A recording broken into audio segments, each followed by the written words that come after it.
Il y a 12 ans, ils étaient plus de 1500. Aujourd'hui, ils ne sont plus que 500. Mais depuis les confinements, l'association Généalogie N remarque une nouvelle montée en puissance des recherches patrimoniales.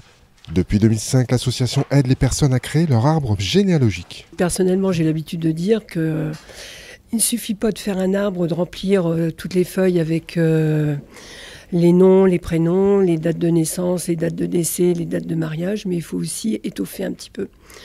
Et on aide aussi les gens à pouvoir rechercher ailleurs que dans les registres d'état civil. Bien sûr, au sein de l'association, certains bénévoles sont devenus de vrais Sherlock Holmes du nom, avec des spécialisations de lieux ou de périodes historiques. Bon, Jean-Marc, il aime bien toute la partie révolutionnaire. André, il aime bien, lui, il aime bien la tirage, donc il fait beaucoup de recherches sur la tirage. Bon, c'est un peu loin de Saint-Quentin, mais bon, c'est un peu son truc. C'est toujours laine. Marie-Agnès, elle habite à Charmes, donc elle, c'est pareil, c'est plutôt l'affaire Chauny. Nati, qui est une vice-présidente, elle, c'est plutôt des recherches sur Marle, Guise.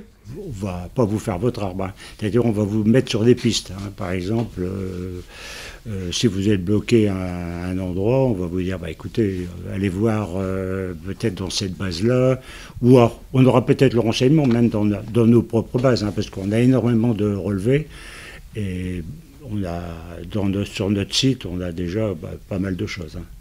Mais quelquefois, on va chercher dans d'autres bases. On a la base Léonore, par exemple, la Légion d'honneur. On a aussi les registres matricules militaires. Donc là-dedans, on trouve pas mal de choses. On trouve dans les recensements. Et on a une boîte à outils et on tape dedans, quoi. Une boîte à outils qui sert aussi aux recherches historiques. Chaque année, l'association édite un magazine, Histoire Généalogie Axonaise, avec une thématique, mais toujours le même objectif. Cette année, on a fait une revue, mais uniquement basée sur la musique. C'est-à-dire on a cherché des musiciens. Bon, on essaie de faire un arbre généalogique, hein, c'est-à-dire qu'on essaie de retrouver leurs ancêtres, hein, de savoir leurs origines et tout, hein. Donc savoir s'ils sont bien, comment ils sont arrivés à Saint-Quentin, voilà. Et après, après aussi leur descendance, parce que quelquefois on retrouve encore des gens qui sont dans le secteur. L'association Généalogie N reçoit des demandes de la France entière, voire même de l'étranger.